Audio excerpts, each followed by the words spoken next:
Hey there, welcome back. It's Basic Dude again, and we're going to start our 8th training mission very shortly here.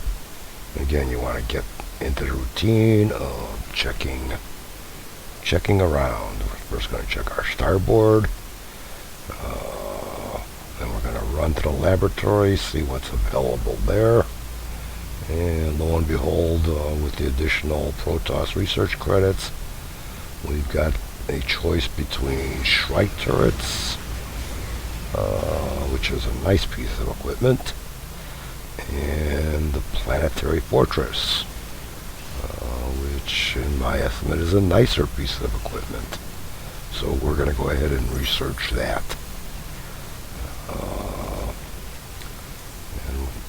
Now we're going to go ahead and just flip back into the cantina here and check in with Mr. Hill, see if he's added any new mercenaries, and he hasn't made any more available to us, so we're just going to leave him alone. Again, always check those various highlighted items. There's achievements attached to it. Now we're back into the armory. There's the Hellion was added. There's been no changes to the infantry or the base, and right now we're going to hang on to our credits. So let's go back to the bridge and check our star map. The two missions that are available to us are the Great Train Robbery, which is a pretty cool mission. It's a little bit of fun. It gives us 110,000 credits and 3 Zerg research. It's a fun mission. The other mission is Welcome to the Jungle with Tosh, and we'll get 120,000 credits and 3 Protoss research, and the unit we'll be introduced to is the Goliath. We're going to go ahead and choose that mission. We're going to talk also about structuring missions and how they're played so that you get the best mix of units available to you. We're going to hold that off for a little bit. Right now we're going into the opening cinematic, and Tasha's describing what the mission is, and then we see a layout of some of the Protoss bases and what the mission is going to entail. And Swan's in the background, and he's telling us that he's going to get that Goliath unit available to us. So we're going to get ready to rock and roll on this particular mission shortly. I'll say this about some of the structuring. This would have been a nicer mission, especially in the hard and brutal level, if we had Vikings available to us. Since we had a choice of 2 missions, this one is a fun mission and I like it, so we're going to play it first. But when you get used to the missions, you'll find that some of the missions are quote-unquote not doable without certain items such as Vikings, such as tanks, etc. Or they're so much easier with those particular items that you're going to want to structure your mission playing to have that particular unit available when you do a mission let's say is easier with a tank. So anyway, here we go. We're going to do the standard opening, get our SCVs mining, get our attack force into a control group 1, throw down our tech reactor, get a medic out there ASAP, And there's Tosh telling us where those Terrazine geysers are. It'll take them a while to disconnect the canister, so make sure you watch out for them. You're going to want to, again, keep your mining going, but you also need to set up a base defense perimeter. And I'm going to show you what I feel is the optimum here. And it's going to be a bunker made up of a bunker and missile turrets. This is a heavily air mission for the Protoss. They're going to be attacking us primarily by air, especially again in the brutal and hard levels. The strategy we're using here is primarily going to work for the normal and casual levels only. It's just going to be so much easier with Vikings in the hard and brutal level that you're going to want to hold off doing this mission until those particular items or the particular unit, the Viking, is available to you. But anyway, we're going to continue building our force, adding SCVs, adding supply depots, and adding to our forces. Now, the Goliath is a nice unit. My estimate is a little bit cumbersome. My preference is two Marines over one Goliath. But again, everybody gets their choice here. Configuration is on what your army is. It is really up to you and how you build it. So, but the primary focus, especially in the initial stages here, is to get that mining going, get some Vespene gas available so you can build your medics, your marauders, and the Goliaths require Vespene also if you're going to choose those. So again, get your people mining and get your people building. We're going to go into what the mission objectives are here, as the Tal'Darim warlord tells us, hey, get the hell out of here. The mission objectives here are to obtain 7 Terrazine canisters. And there's 13 available, so we can't allow Protoss to cap 7 before we obtain 7. I suggest we only harvest one side at a time and run with a heavy escort. Normal achievement, if you will, is not to lose an SCV, and that is any SCV, not just the ones that are walking away with the Terrazine canisters. The hard level achievement is to prevent the Protoss from capping a geyser. We're going to try to attempt all 3 of those in this particular go through, and also we're going to try to go for the unlisted achievement, which is You're So Crazy, and that entails us destroying all the Protoss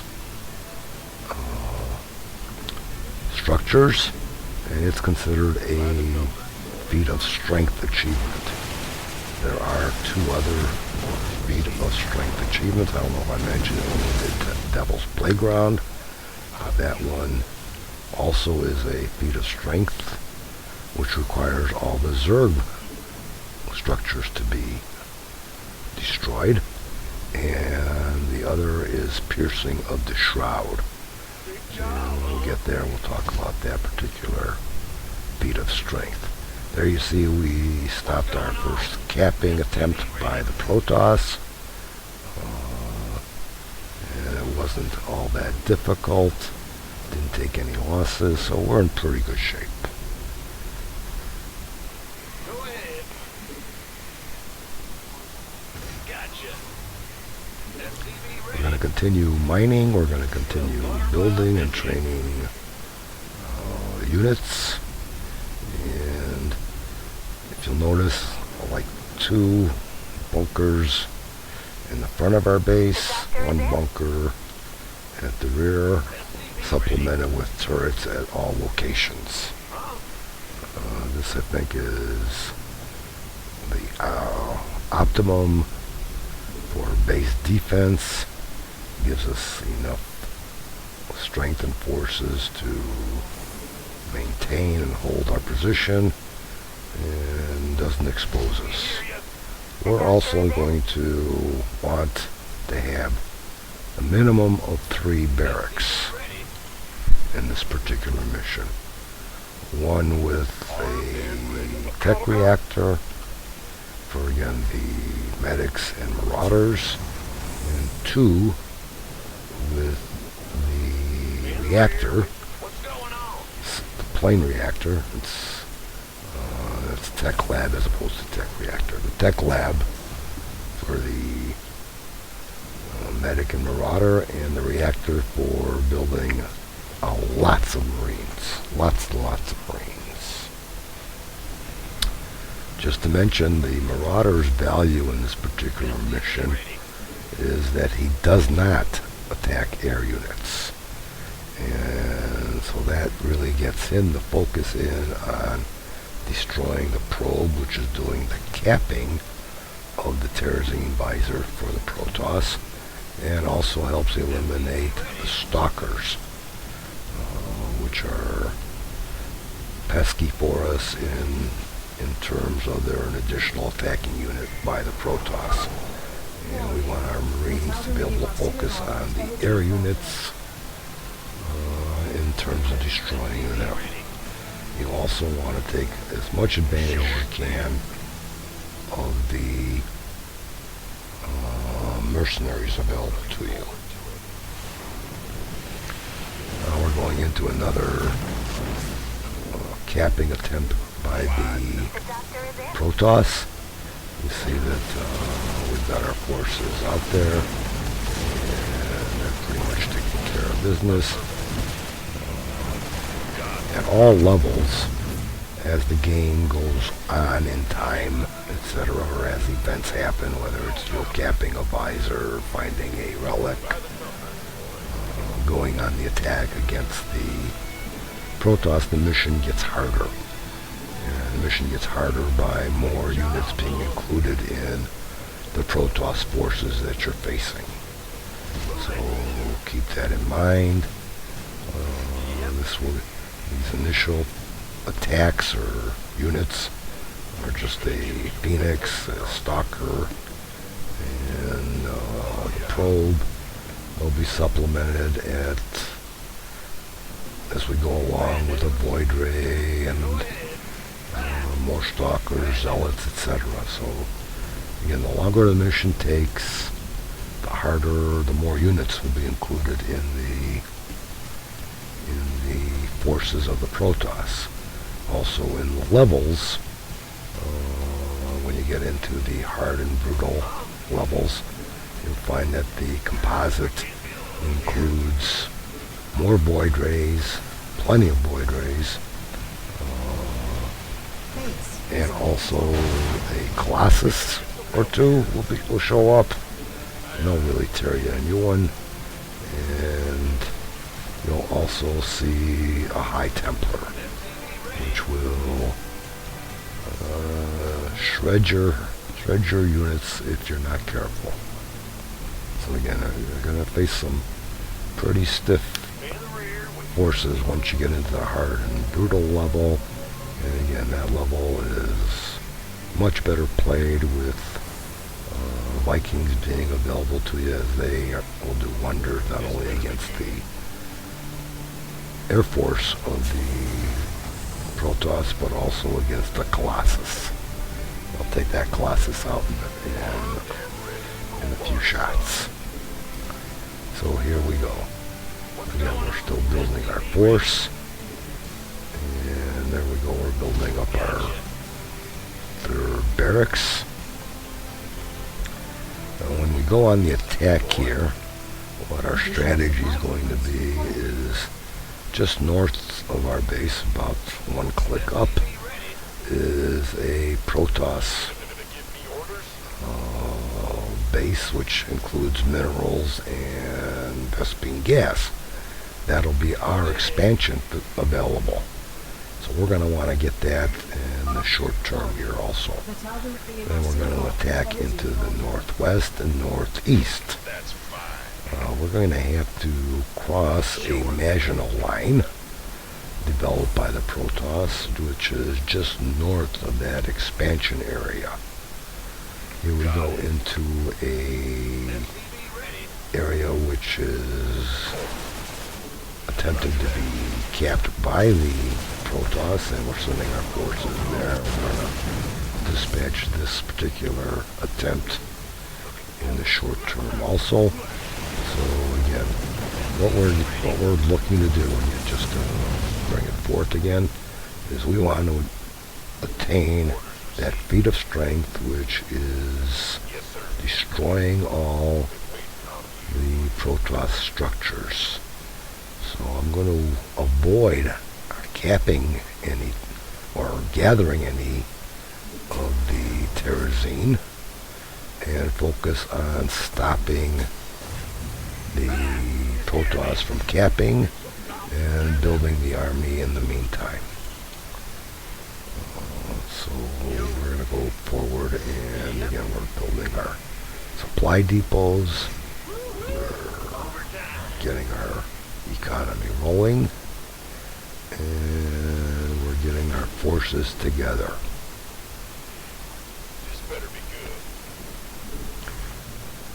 In terms of mission ordering strategy, I'll give you two examples other than the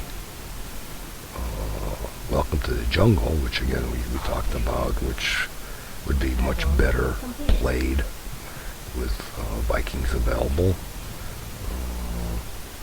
The almost all, if you will, missions play better with tanks available to you. And the tanks are available in the dig. Now the dig is best played, especially again at the hard and brutal level, because of the achievements attached to it, with Vikings included. So it's one of the importances of the Viking. Tanks just are great for defense, great for offense, and it's just a wonderful unit. Another mission that you'd like to have both Vikings and tanks available to you is the mission that is after the Great Train Robbery. The Great Train Robbery, again, is just a fun mission with tanks. And after that, you've got to, and again, trying not to give out the spoilers here, go to a subsequent mission to really benefit from the Great Train Robbery that you've achieved. And that one also is just so much better played with the Viking and tank available to you. So obviously, Viking and tank are primary core units that you want to structure your harder missions to be played after you obtain those two units. So here we go now, stopping another capping attempt, and we just got noticed, if you will, by the Protoss in our expansion base, so we're going to go ahead and take care of that. Dispatch the forces in there, take that over. I mean, we've got a pretty nice sized army, especially for casual level, we're going to be able to dispatch forces here with our 34 Force Army. And we're going to take care of all of them. Now, just to mention here, in the normal and casual level, once you pretty much just take it over the base, you're not going to see any rebuilding by the Protoss, and we're actually going to even prevent that further because we're going to take that over as our expansion. But in the hard and brutal level, the Protoss will rebuild bases if you let them. So again, keep your army fluid and moving. We want to take full advantage of map control. You're going to attain map control by being centrally located. And centrality is really just a little bit north of where we are in the base, and that's on the eastern portion of the map here, because you'll have enough fluid motion for the entire map to go forward. But again, as I mentioned earlier, we do have a Maginot line of sorts set up by the Zerg of a series of smaller bases that we have to defeat to be able to gain map control. Very important, because as you'll see, the Protoss will be all over the map trying to cap the Terrazine geysers. Here we go, we're building another force of Marines. So we're going to try to get two semi-equal or kind of equal forces together for the ultimate attack on the Protoss base. Here we go with our first thrust into the Maginot line of the Protoss, because we've got a capping event going on. And there it is. And again, Marauder dispatched the probe before we took care of all the defenses. So he's serving his purpose very, very well. Again, keep that in mind. You want that. There's Marauders in there. And the Marauders are a good unit. Don't let me minimize them, but they really shine in terms of how they work out in this particular mission and stopping that capping event. Go ahead.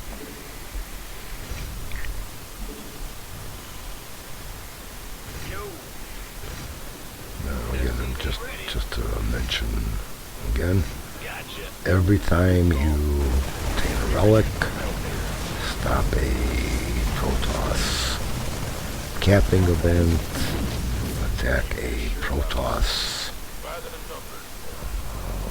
base in the Maginot line, etc., the Protoss will react. Now at the casual level, it is casual. It's not going to be overwhelming. Your forces are adequate. It's actually about 20-25 units. When you get into the hard and brutal level, there is no force that's adequate. It's just merciless. But we'll have some examples of that available to you shortly also. Again, we're going for the feat of strength achievement, so we're not capping any of the Terrazine, or gathering any of the Terrazine. So we're going to have an example of, if you will, on-the-fly capping, and we're also going to have an example of, I don't want to call it a failed attempt, but a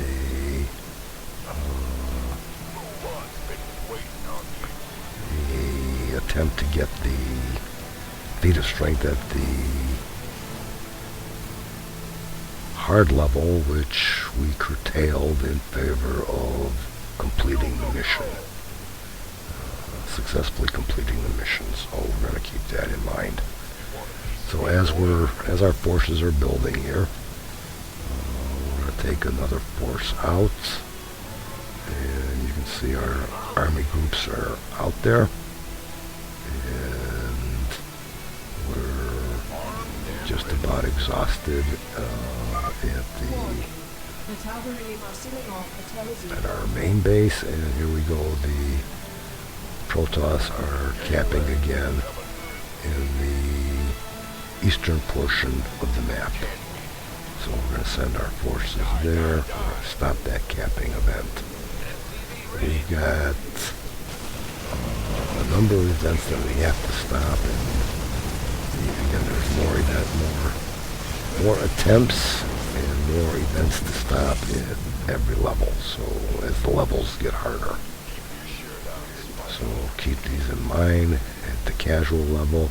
This is still a fun mission. It's got some action. You're not just hanging around doing nothing. Here, by the way, I just want to point out to you and that as we're putting people into the bunkers. There's a number of ways to do that. We've got 3 barracks. We can assign 4 Marines from each barracks into a bunker, and I'd like to place 4 Marines and a Marauder in the bunker, because again, remembering that it's a 6-slot bunker. That's my normal placement within the bunkers. So I get the 4 Marines in there right away.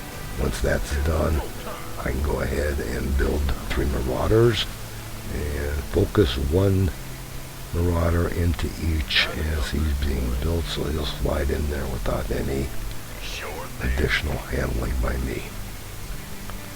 Here comes our force again. We're staying a little bit north of our base, keeping that fluid action available to us, and growing our force. Here's again another example of that Marauder going directly to his bunker, and we're sending the next Marauder into the final bunker in this particular area. Now, keep track of that mini-map. Kind of glance at that as often as you can. You'll get some hints on where the Protoss will be next as they pass certain of the terrazine geysers. You'll see units flashing, or white specks, if you will, flashing. And that'll give you a little bit of a heads up on where you're going to end up next. I'll also give you a heads up in terms of some of their attacks. Notice most of the attacks have been in this central area, and this was a capping unit that didn't even get close to where they were going before we took care of them. Always supplement your army with your mercs. There we have 4 of the war pigs going to join our attacking force. This is another method of filling bunkers that I'm going to point out to you. We're going to go ahead and build a number of Marines, and since we've got 3 bunkers, we're going to queue up 3 Marauders, and if the timing's good,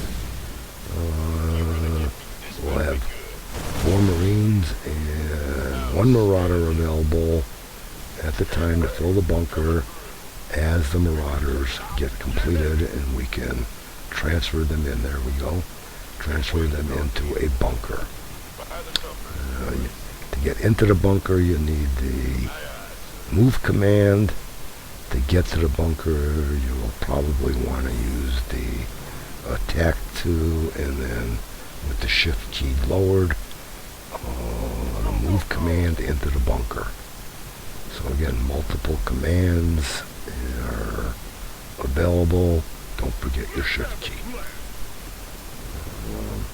go. There's our second group of bunker mates. And bunker mates, I guess, is a good term. And we're going to get them over to their appropriate bunker, their assigned bunker. And there's the last group. And hopefully the timing was decent. Where's that Marauder? We need the Marauder yet. There he is. And our timing wasn't awful. And there we go. We got our base perimeters and defenses set. We're going to get ready to transfer over our SCVs. And again, when you get into this, when you've got a saturated plot of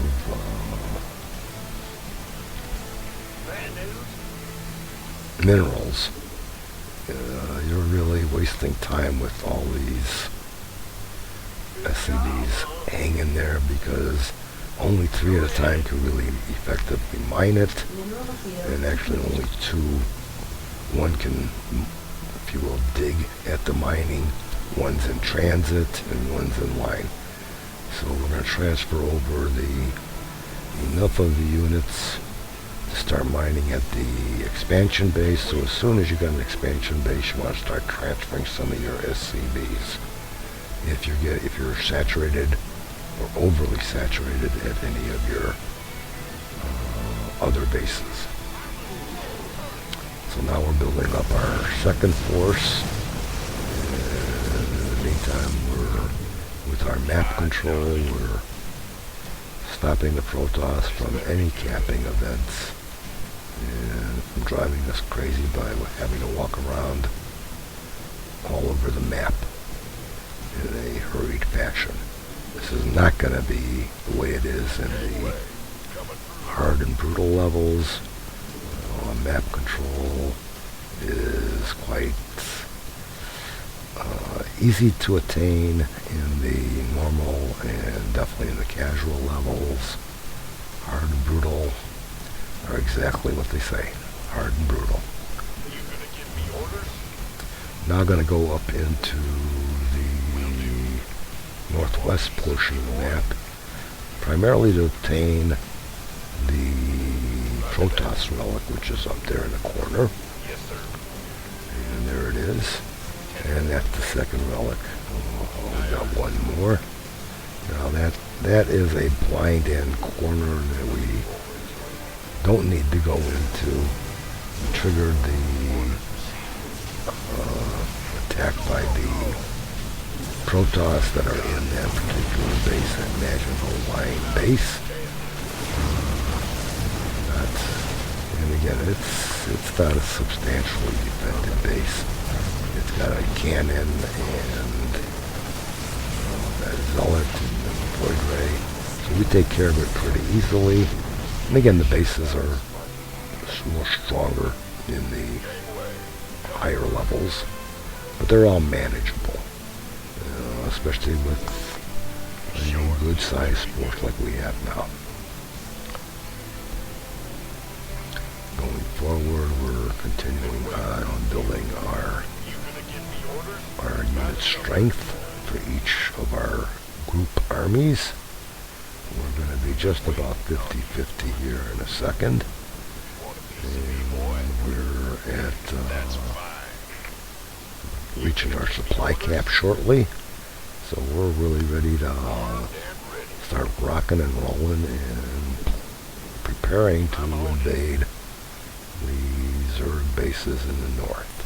Notice we haven't done anything in the northeast corner of the map, and that's primarily because the Protoss haven't done anything. You kind of want to follow the Protoss in terms of where they're going, as opposed to opening up an area by your own movement. Because again, if you're not capping the geysers on a one-by-one basis, you'll just be opening up the area to the Protoss for their own purposes, and you'll be all over the map sooner than you really want to be. So there, our group is taking care of that particular capping unit, but somehow the probe slipped by us, and he's going to continue his capping until we cap him in the butt. So, place a cap in his ass is, I guess, what they call it. So, anyway, here we go. We're now entering that northeast area, and there is the third Protoss relic that we need to obtain. And there is the last base in the national line for the Protoss. It's not overly defended. But then warping in, and if you see a warp prism there, if you want to take that out as soon as you can, so that no more units are warped in by the Protoss. You want to not forget your relic, pick up your relic, and we've now attained that sub-mission of obtaining the 3 relics, and this is our Protoss research for this particular mission. Notice that is a dead-end area, just as on the other side. Going south is a dead-end area, so we're going to rally our forces up there into just outside of what is one of the entrances to the Protoss base. There's 2 entrances, one in the northeast there and one just east of where our forces in the west are. We're going to want to attack both entrances so that the Protoss are busy with our attack as opposed to maybe sliding out and trying to cap a geyser while we're attacking. So again, this is part of the strategy here: attack both entrances simultaneously so that they don't slip out and end up capping a visor. So we're going to begin our attack in the smaller base, which is on the eastern portion, and so we're using that with our smaller attacking force.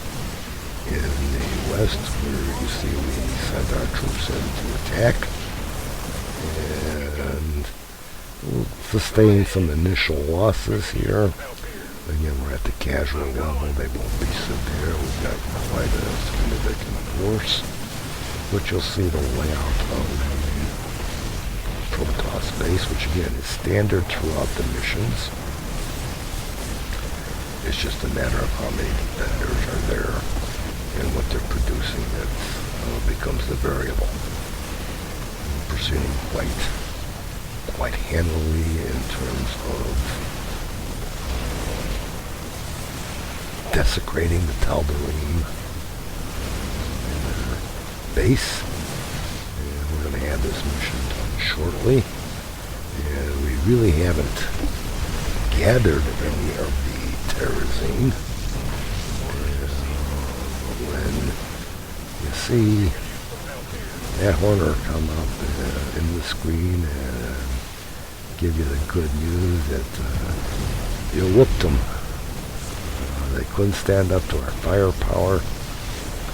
You know that you've achieved your feat of strength achievement. Or if it's not the first time, again, and if it's the first time, you'll get that little banner flash up there that says achievement awarded. So here we go. Tal'Darim just can't stand up to our firepower. And there's Matt Full retreat. Well done, sir. giving us the good news. We're getting ready to go on and get out of here. Hope you had some fun. Hope you enjoyed the mission. If you get a chance, take a look at the 2 hard attempts at this particular mission, one being a 1x1 capping event, the other being a comparable event like I mentioned earlier. But in either case, I hope you had fun. I hope you come back. Hope you learned something too, by the way. And so again, this is Basic Dude. Telling you, over and out. Have a great one. Bye-bye.